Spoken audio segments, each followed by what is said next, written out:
A very good morning to all of you. We have started the structure of eukaryotic cell and lesson is structure and organization of the cell. आतापर्यंतच्या टॉपिकमध्ये आपण discuss केलाय की सेलचे types prokaryotic आणि eukaryotic cell. त्याच्यानंतर particularly eukaryotic सेलचा part आपण start केलाय.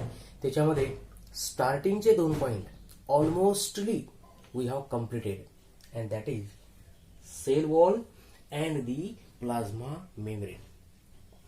आणि एक न एक तुमचा कन्सेप्ट घेतला गेलाय कारण सेल वॉल आणि प्लाझ्मा मेम्ब्रेन एक आउटर लेयर्स आहेत, प्रोटेक्टिव्ह कव्हरिंग आहेत, म्हणून त्यांना सोडून देऊ नाही शकत.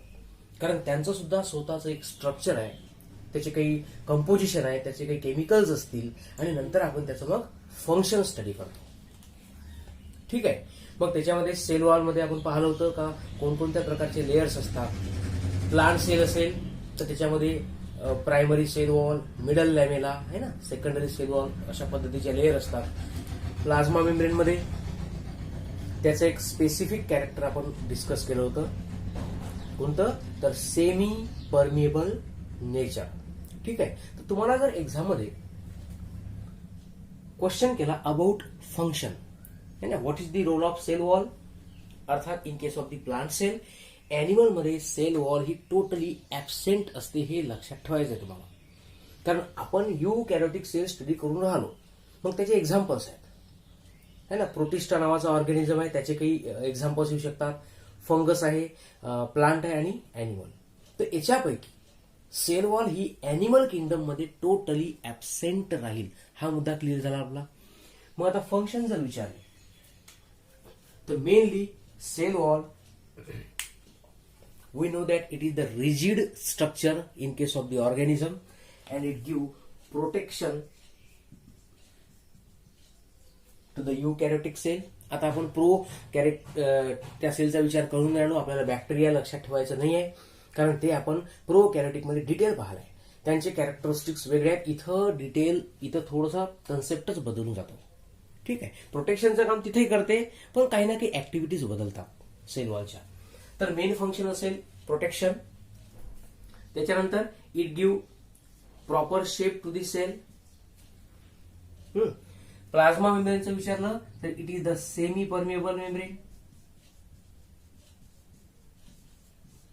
आणि हे सगळ्यात महत्वाचं कॅरेक्टर असेल because it decides entry and exit of the substances in and outside the cell. सेलमध्ये कोणता सबस्टन्स एंटर होईल, सेलच्या बाहेर कोणता सबस्टन्स रिलीज होईल, this is all under the control of plasma membrane. That's why we called it as a limiting membrane. आपण त्याला describe कसं केलं होतं, it is the limiting membrane in case of the all organisms. Plasma membrane प्रत्येक organism मध्ये present राहील कारण कोणती लेअर कशामध्ये प्रेझेंट आहे. आतापर्यंत थ्रू आउट ऑर्गॅनिझम्स आपण 3 प्रकारचे लेयर्स डिस्कस केले, ग्लायकोकॅलिक्स, सेल वॉल आणि plasma membrane. Out of this plasma membrane it is present in almost living organism. मग तो मायक्रोब असो, प्लांट असो की एनिमल असो. Okay. So this is our total background which we have already seen. आता आपल्याला start करायचा आहे नवीन topic, that is about cytoplasm.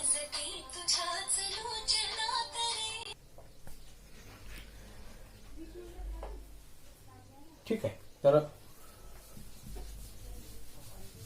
यूकॅरियोटिक sale मधला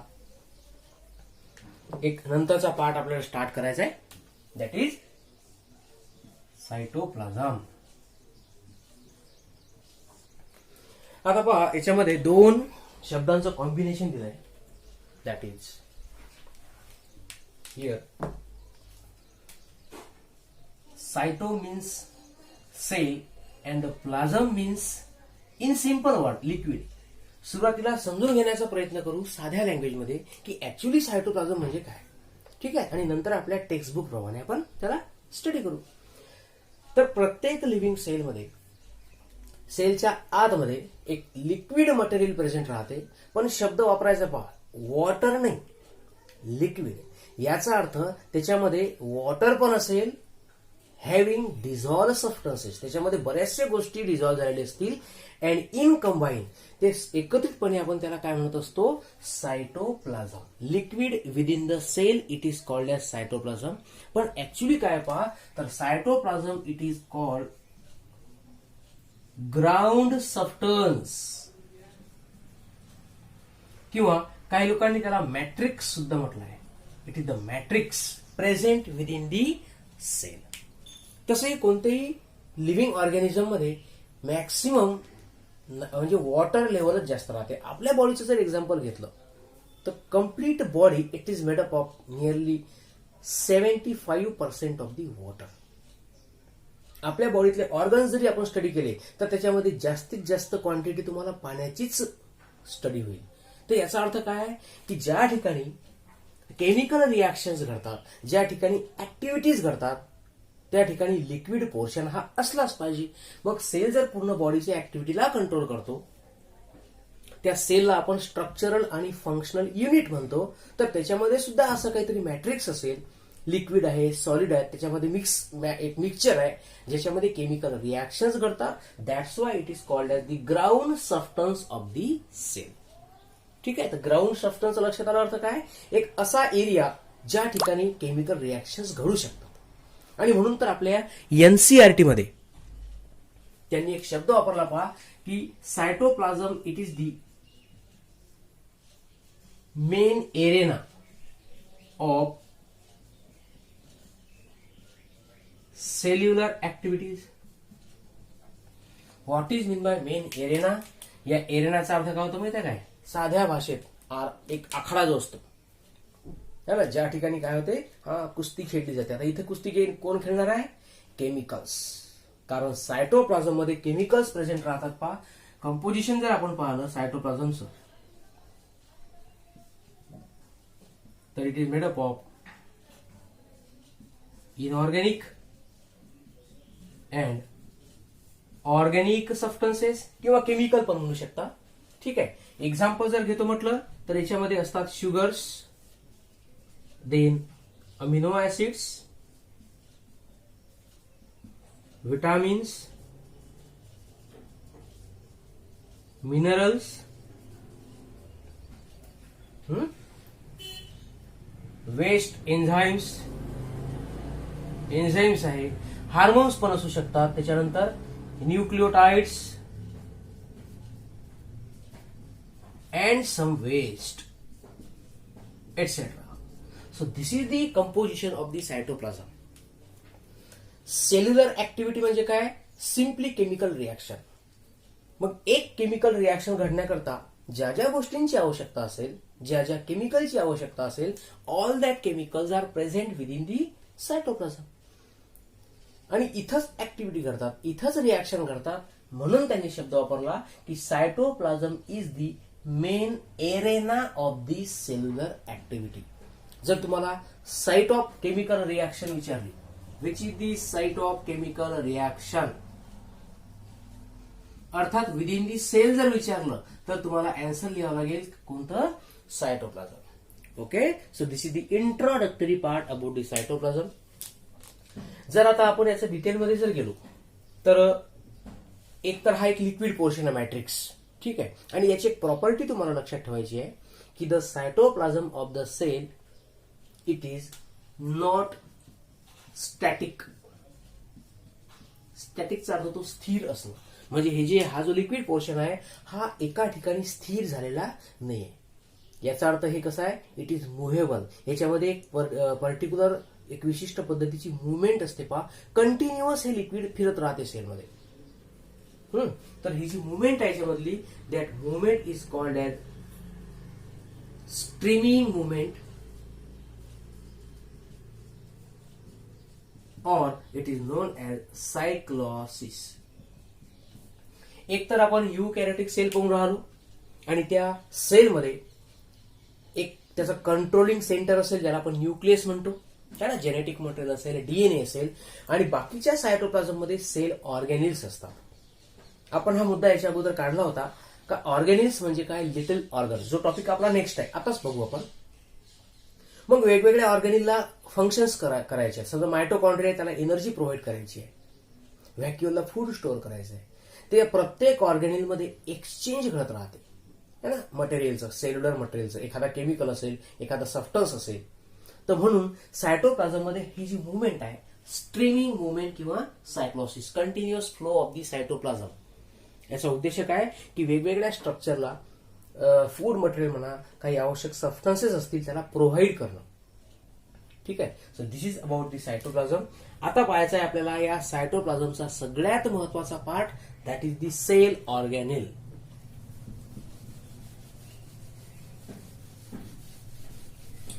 So we will now focus on the next topic,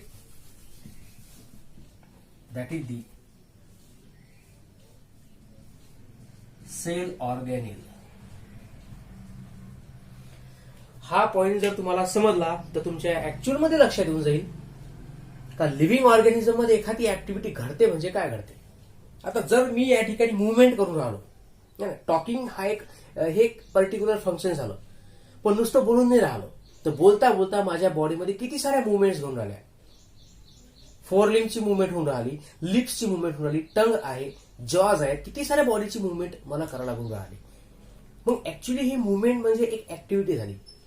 he activity बॉडीमध्ये पाहून राहिलो, सेम ऍक्टिव्हिटी कुठं घडणार आहे, सेलमध्ये, आणि त्याला कॅरी आउट कोण करते, ऑर्गॅनिल्स. ठीक आहे. तर लक्षात ठेवा पहा, सेल ऑर्गॅनिल म्हणजे काय आहे, युकॅरियोटिक सेलच्या आत मध्ये असणारे काही स्ट्रक्चर आहे ज्याला स्वतःचं काहीतरी फंक्शन असेल. आणि तसंही बायोलॉजीचा रूल आहे, स्ट्रक्चर ज्या ठिकाणी आहे तिथं काही ना काही फंक्शन असते म्हणजे असते. सेलला स्ट्रक्चर आहे का, it perform the function. Complete cell काय बनवते, पूर्ण बॉडीला. मग बॉडीमध्ये जर ऍक्टिव्हिटी घडतात तर त्याच ऍक्टिव्हिटी कुठे घडतील, सेलमध्ये, आणि त्याला कॅरी आउट कोण करेल, सेल ऑर्गॅनिल. तर आपण पाहूया आता what is mean by cell organelle. याला समजून घेण्याकरता याचं मिनिंग लक्षात ठेवा पहा. Cell organelles are called as little organs. याला काय कन्सिडर करू आपण, लिटिल ऑर्गन. नावातच आहे, जशी बॉडी ऑर्गन्स पासून तयार होते तसं सेल कशापासून तयार होईल, little organ called as cell organelles. बॉडीमध्ये ऑर्गन्स असतात, सेलच्या आतमध्ये ऑर्गॅनिल्स असतात, आणि हे ऑर्गॅनिल फक्त युकॅरियोटिक सेल मध्येच असतात, प्रो मध्ये नसतात. असले तर एखादा रायबोझोम सारखा असतो आणि तो वेगळा आहे, त्याचे आपण डिस्क्रिप्शन पाहूच. तर म्हणून सेल ऑर्गॅनिल म्हणजे ऍक्च्युली काय पहा, these are the small compartments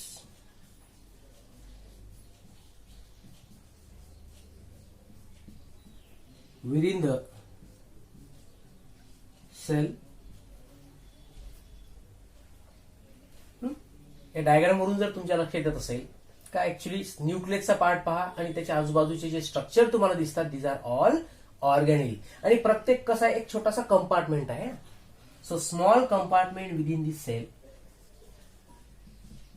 which perform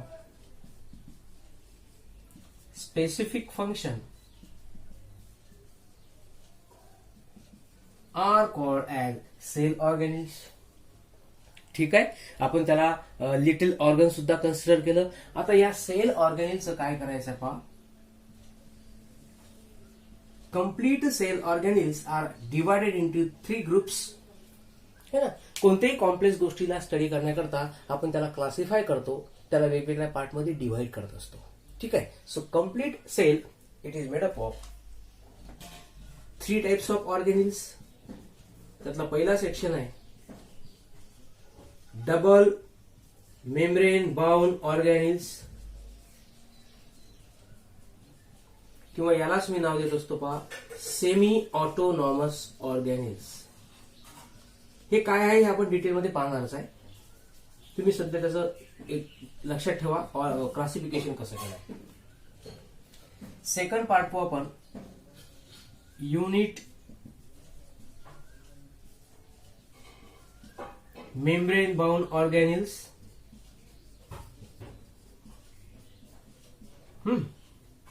किंवा सिंगल मेम्ब्रेन बाउंड ऑर्गॅनिल्स म्हणू शकता तुम्ही. आणि तिसरा जो पार्ट आहे that is non membranous organelles.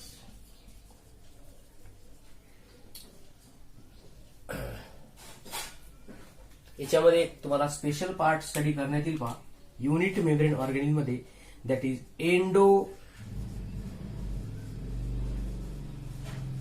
Membrane system. Cell lesson मध्ये सेल ऑर्गेनिलचा पार्ट हा महत्वाचा असेल. ठीक आहे, कारण यावरच तुम्हाला समोरचे लेसन स्टडी करायचे आहे. आता पाहून घ्या इथं काय सांगितलंय पहा. ऑर्गेनिलचा अर्थ तुमच्या लक्षात आला. सायटोप्लाझम मध्ये असणारे कंपार्टमेंट आहे ना, वेगवेगळ्या प्रकारचे असे त्याच्यामध्ये स्ट्रक्चर्स आहेत जे काहीतरी फंक्शन परफॉर्म करतात, त्याला आपण म्हणून राहिलो सेल ऑर्गेनिल्स. मग असे काही ऑर्गेनिल आहेत ज्याला दोन कव्हरिंग आहेत, दोन प्रकारचे मेम्ब्रेन आहेत, त्याला म्हणायचं डबल मेम्ब्रेन. असे काही स्ट्रक्चर असतील ज्याला एकच कव्हरिंग आहे, त्याला म्हणायचं युनिट किंवा सिंगल मेम्ब्रेन ऑर्गेनिल. आणि काही ऑर्गेनिल असे आहेत की जे फक्त ग्रॅन्युलच्या फॉर्म मध्ये आहेत, डॉट्स, ज्याला कोणत्याही प्रकारची प्रोटेक्टिव्ह कव्हरिंग नाही, त्याला म्हणायचं आहे नॉन मेम्ब्रेनस ऑर्गेनिल. ठीक आहे. आता जेव्हा मी याची एक्झाम्पल्स मांडणार तेव्हा तुमच्या लक्षात येईल की ऍक्च्युअली डबल मेम्ब्रेन ऑर्गेनिल म्हणजे कोणते. पहा आता एक्झाम्पल्स लक्षात ठेवा. डबल मेम्ब्रेन ऑर्गेनिल मध्ये तुम्हाला पाहायचे आहेत, इथं मांडतो मी क्लोरो किंवा प्लास्टिड म्हणू आपण त्याला, प्लास्टिड. आणि दुसरा इथं मायटोकॉन्ड्रिया आहे. तुम्हाला हायस्कूलच्या लेवलला हे सगळे नाव आलेले होते. आणि आता तुमच्या लक्षात आलं असेल की ऍक्च्युली ऑर्गेनिल म्हणजे काय, हे ऑर्गेनिल होतं, पण डेफिनेशनच्या वरून लक्षात येत नाही. So these are called as double membrane. म्हणजे या दोनही ऑर्गेनिल मध्ये दोन कव्हरिंग असतील आणि या दोन ऑर्गेनिल सगळ्यात महत्वाचे असतात. आपण आज फक्त त्याची एक ब्रॉड एक आउटलुक करून राहिलो, कारण उद्यापासून नेक्स्ट लेक्चर पासून तुम्हाला स्टार्ट करायचं आहे या ऑर्गेनिल पासून. ठीक आहे. परत या दोन ऑर्गेनिलला सेमी ऑटोनॉमस का म्हटलं असेल आता पाहून घ्या. आता समजा या ठिकाणी मला एक सेलचा स्टडी करायचा आहे. हा त्या सेलच्या आतमधला न्यूक्लियस, ज्याच्यामध्ये काय राहील डीएनए. हा कंट्रोलिंग युनिट झाला. मग कंट्रोलिंग युनिट आहे तर हा काय करेल, it will control all activities of the sale.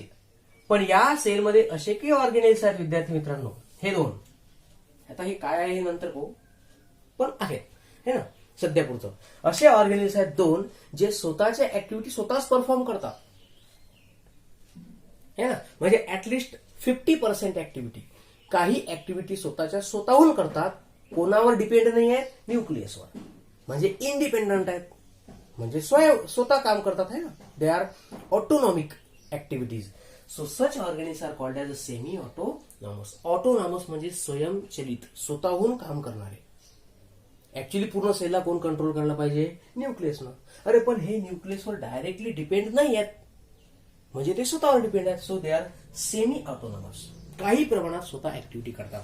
कोणत्या ऍक्टिव्हिटी आहेत, कशा करतात, ते सगळं आपण नंतर पाहणार.